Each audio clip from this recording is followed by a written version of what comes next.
భారతంగా నిలిపెనెవరు, ఆధునిక భారతంగా మలిచెనెవరు, ఆగ్రహంగా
ఈరోజు ఈ రాజుపాలెంకి ఎన్నికల ప్రచారంలో భాగంగా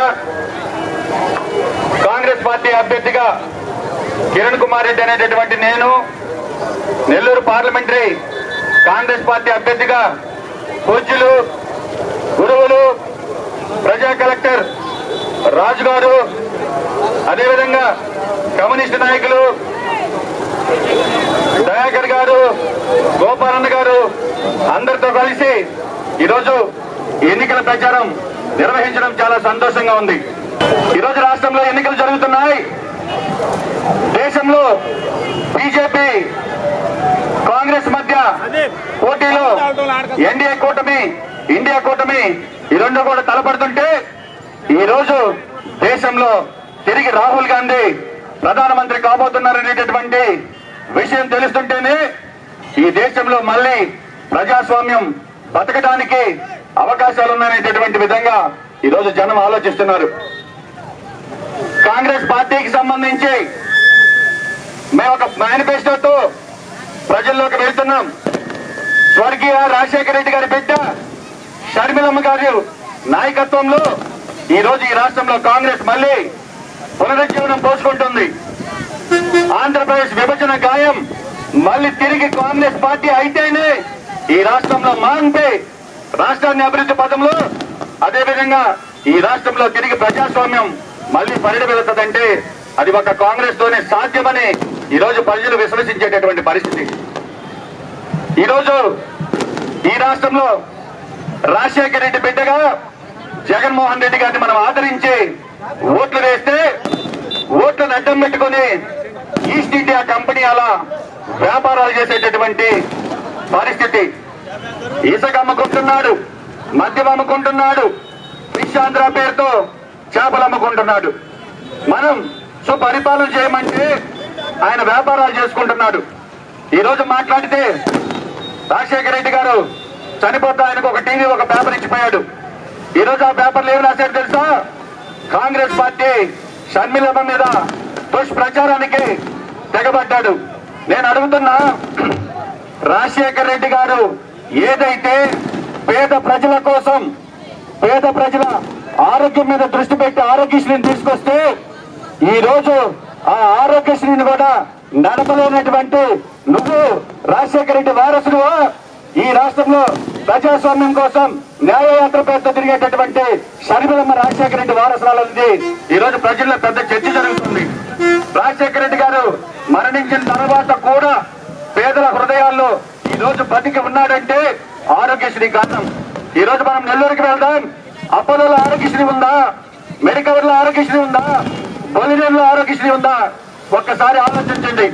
3 ప్రధాన కార్పొరేట్ మల్టీ స్పెషాలిటీ హాస్పిటల్లో ఆరోగ్యశ్రీ కూడా లేదంటే దీన్ని పరిపాలన అంటామా?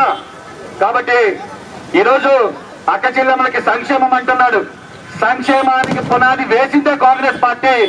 కాంగ్రెస్ పార్టీ 70 రూపాయలతో పెన్షన్ మొదలు పెడితే రాజశేఖర రెడ్డి గారు దాన్ని 200 చేసినటువంటి ఘనుడు.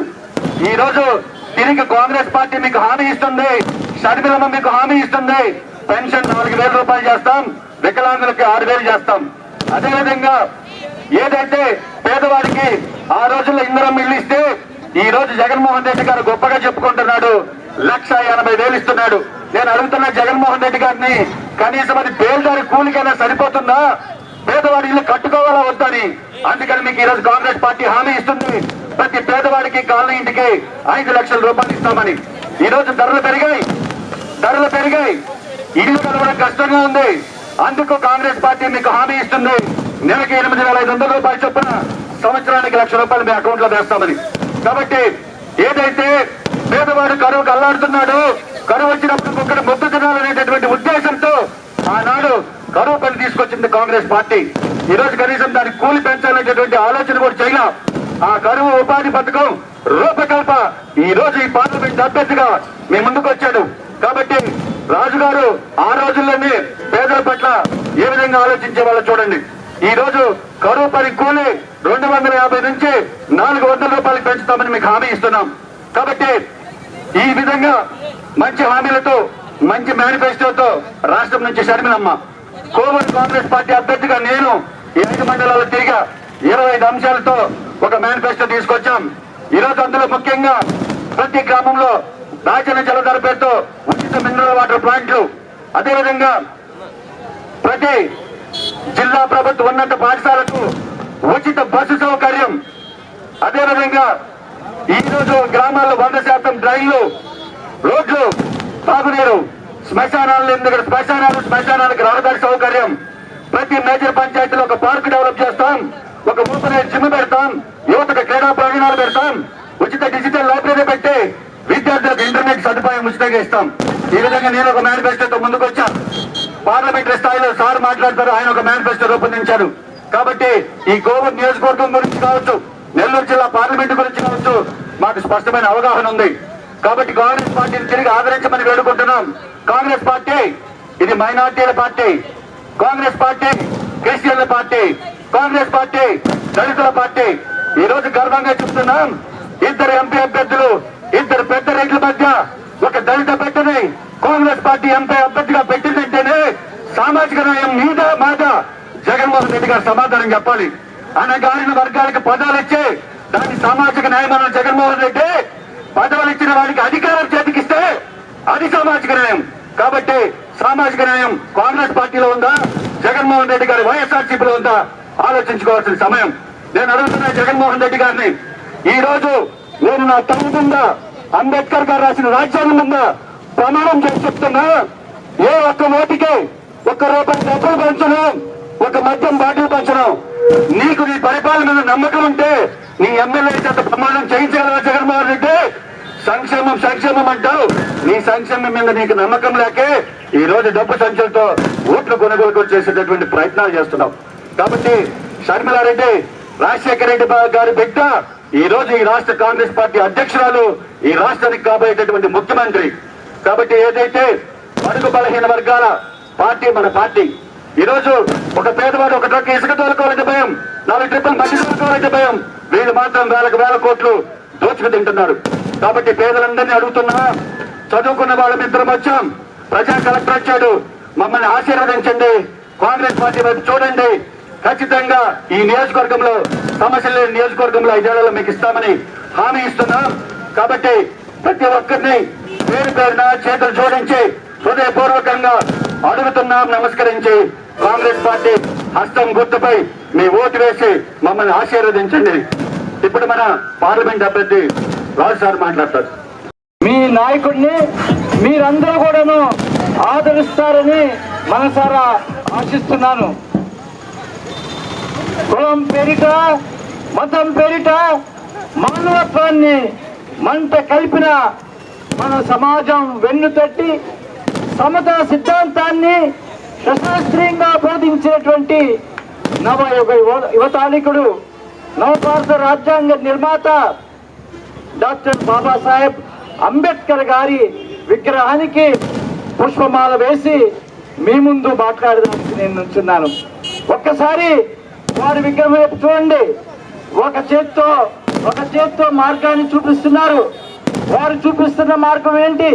వారు చూపిస్తున్న మార్గం ఈ దేశంలో అన్ని వర్గాల వారు సమానంగా అభివృద్ధి చెందాలి, ఈ దేశ సంపద అన్ని వర్గాల వారికి సమానంగా అందుకోవాలి, ఆ మార్గంలో ఈ దేశం వెళ్ళాలి అనేది ప్రతిరోజు ప్రతి క్షణం భారత ప్రజలకి గుర్తు చేస్తూ ఉన్నారు డాక్టర్ బిఆర్ అంబేద్కర్ గారు. మరి ఎడమ చేతిలో రాజ్యాంగాన్ని పట్టుకున్నారు. ఈ మార్గంలో వెళ్ళాలంటే దానికి స్ఫూర్తి భారత రాజ్యాంగం. అయితే సోదర సోదరీమణులారా, మీరందరూ కూడాను గమనించవలసిన విషయం, ఈ భారత రాజ్యాంగాన్ని పూర్తిగా ధ్వంసం చేసేదానికి బీజేపీ కుట్ర పన్నుతూ ఉంది. మీరందరూ వినే ఉంటారు, బీజేపీ నాయకులు అంటున్నారు, ఈ దేశంలో ఓటర్స్ 400 సీట్లు ఇవ్వండి, భారత రాజ్యాంగాన్ని రద్దు చేస్తాం, దళితులకు ఇచ్చినటువంటి రిజర్వేషన్ రద్దు చేస్తాం, మైనారిటీలకు ఇచ్చినటువంటి హక్కుల్ని రద్దు చేస్తాం అంటున్నారు. కాబట్టి సోదర సోదరీమణులారా, మీరు పోలింగ్ బూత్ లోకి వెళ్ళినప్పుడు ఒక్కసారి బాబాసాహెబ్ డాక్టర్ బిఆర్ అంబేద్కర్ విగ్రహాన్ని చూడండి, ఆలోచన చేసుకోండి. వారి చేతిలో ఉన్నటువంటి రాజ్యాంగాన్ని రక్షించే విధంగా ఉంటుందా మీ ఓటు, లేక ఆ రాజ్యాంగాన్ని పూర్తిగా మరి ధ్వంసం చేసే బీజేపీ నాయకుల చేతిలో పెడతారా అధికారాన్ని మీరు ఆలోచన చేయాలి. ఈనాడు దేశమంతా కూడాను కాంగ్రెస్ పార్టీ వైపు చూస్తుంది. ఇప్పటి వరకు జరిగినటువంటి 3 ఫేజెస్ ఎన్నికల్లో కాంగ్రెస్ పార్టీ విజయ సంకేతాలు చాలా క్లియర్ గా కనిపిస్తున్నాయి. వచ్చే 4 దశల్లో కూడాను కాంగ్రెస్ పార్టీ అనేక పార్లమెంట్ సీట్లో విజయాన్ని సంపాదిస్తుంది. మరి మానవత్వాన్ని పరిగణించే రాహుల్ గాంధీ గారు ప్రధానమంత్రిగా ఎర్రకోటలో జాతీయ జెండా ఎగరవేసే దినం దూరం లేదు.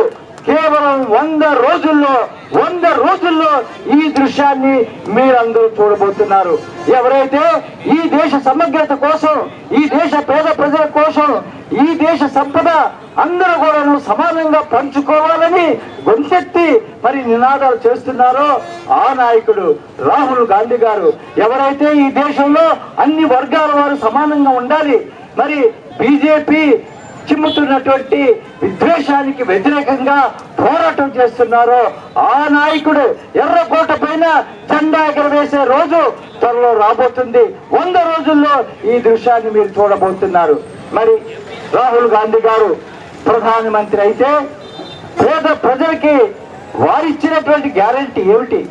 రాహుల్ గాంధీ గారు ఇచ్చినటువంటి గ్యారంటీ గతంలో అనేక రాష్ట్రాల్లో రాహుల్ గాంధీ గారు ఇచ్చినటువంటి గ్యారంటీలు ఆ రాష్ట్రాల్లో కాంగ్రెస్ ప్రభుత్వాలు అధికారంలోకి వచ్చిన కేవలం 2 నెలల్లో ఆ గ్యారంటీలన్నీ కూడాను అమలు చేసినటువంటి మరి సత్తా రాహుల్ గాంధీకి ఉన్నది.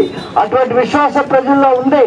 రాహుల్ గాంధీ గారు అంటున్నారు, ఈ దేశ సంపద ఎక్కువ భాగం గొప్ప వాళ్ళ చేతుల్లో ఉన్నది.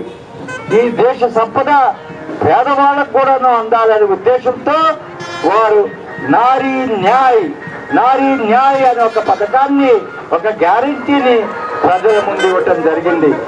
వారు ప్రధానమంత్రి అయిన వెంటనే ప్రతి పేద కుటుంబాన్ని గుర్తించి ఆ పేద కుటుంబంలో ఉన్నటువంటి మహిళ అకౌంట్లోకి ప్రతి నెల 8,500 రూపాయలు మరి జమ చేయటం జరుగుతుంది.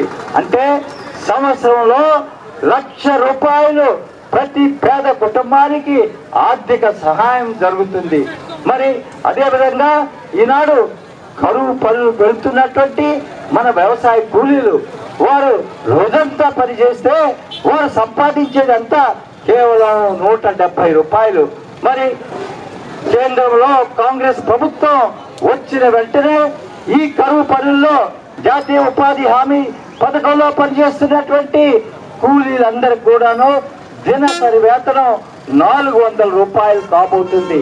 మీ అందరికి కూడా తెలుసు, జాతీయ గ్రామీణ ఉపాధి హామీ పథకంలో ప్రతి కుటుంబం 100 రోజుల పని డిమాండ్ చేయొచ్చు. అంటే మరి కాంగ్రెస్ ప్రభుత్వం వచ్చే 100 రోజుల్లో అధికారంలోకి రాబోతుంది. ప్రతి పేద కుటుంబం సంవత్సరానికి జాతీయ గ్రామీణ ఉపాధి హామీ పథకం ద్వారా 400 రూపాయలు సంపాదించబోతుంది. నేను ఎందుకు ఇంత విశ్వాసంతో ఇంత ధీమాతో చెప్తున్నాను, ఏదైతే జాతీయ గ్రామీణ ఉపాధి పథకం అని అంటున్నామో ఆ పథకానికి రూపకల్పన చేసి ఆ పథకం అమలు కోసం ఈ రాష్ట్రంలో రాజశేఖర రెడ్డి గారి నాయకత్వంలో అహర్నిశలు కృషి చేసి ప్రతి గ్రామంలో పేద కుటుంబానికి న్యాయం జరిగేటట్టుగా ఆ పథకాన్ని అమలు చేశాను. మరి అదే పథకం ఇంకా ఎక్కువ మందికి ఉపయోగపడేటట్టుగా కాంగ్రెస్ ప్రభుత్వం కృషి చేస్తుంది. వారికి దినసరి వేతనాలు రోజుకి 400 రూపాయలు వచ్చేటట్టుగా కృషి చేస్తుంది.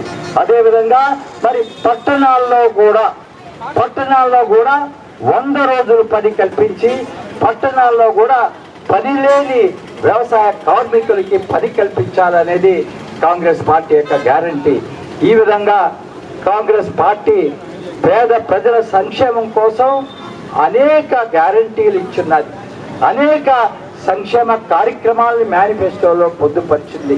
వీటన్నిటినీ అమలు చేసే చిత్తశుద్ధి కాంగ్రెస్ పార్టీకి ఉంది. ఈనాడు చివరగా 2 నిమిషాల్లో నా ప్రసంగాన్ని ముగిస్తాను. ఈనాడు ఆంధ్రప్రదేశ్ ప్రజలు, ఆంధ్రప్రదేశ్ ఓటర్లు కాంగ్రెస్ వైపు ఎందుకు చూస్తున్నారు? గత 2 ఎలక్షన్స్ లో కాంగ్రెస్ పార్టీని శిక్షించారు, విభజన కారణంగా శిక్షించారు. అయితే గత 10 సంవత్సరాల్లో ఆంధ్రప్రదేశ్ ప్రజలకి తేట తెల్లమైంది.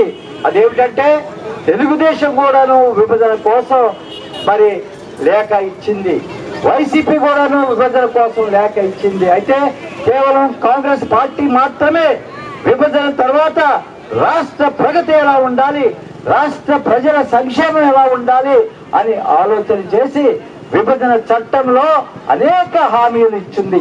ఈ 2 పార్టీలు ఆ హామీలు రూపకల్పన చేయటంలో కానీ ఆ హామీలు సాధించడంలో ఏం మాత్రం చొరవ చూపలేదనే విషయాన్ని ఈ రాష్ట్ర ప్రజలు గత 10 సంవత్సరాల్లో అర్థం చేసుకున్నారు. రాహుల్ గాంధీ గారు స్పష్టంగా చెప్తున్నారు, కేంద్రంలో కాంగ్రెస్ ప్రభుత్వం వస్తే మొదటి సంతకం ఈ రాష్ట్రానికి ప్రత్యేక హోదా కాబోతుందని. ఈ విషయాలన్నీ కూడాను ఆంధ్రప్రదేశ్ ప్రజలు గమనిస్తున్నారు. మరి ఆంధ్రప్రదేశ్ కాంగ్రెస్ కమిటీ నాయకురాలు షర్మిలా రెడ్డి గారు ఏ విధంగా ప్రజల్లోకి వెళ్ళి ఏ విధంగా ఈ రెండు పార్టీలు ఈ దేశానికి ఈ రాష్ట్రానికి అన్యాయం చేశారు అనే నినాదంతో న్యాయ యాత్ర చేస్తూ రాష్ట్రమంతా తిరుగుతూ ప్రజల్లో కాంగ్రెస్ పార్టీ పైన విశ్వాసం పెరిగేదానికి వారు కృషి చేస్తున్నారు. అందుకే ఈనాడు రాష్ట్ర ప్రజలు కాంగ్రెస్ పార్టీని ఆశీర్వదించడానికి ఆహ్వానించడానికి కాంగ్రెస్ పార్టీని అందరం ఎక్కించడానికి సిద్ధంగా ఉన్నారు. మీ అందరి ఆశీస్సులతో కాంగ్రెస్ అభ్యర్థులుగా మేము ఇక్కడ విజయాన్ని సాధిస్తామని ఆశిస్తూ మీ వద్ద సెలవు తీసుకుంటున్నాను. జై హింద్, జై కాంగ్రెస్.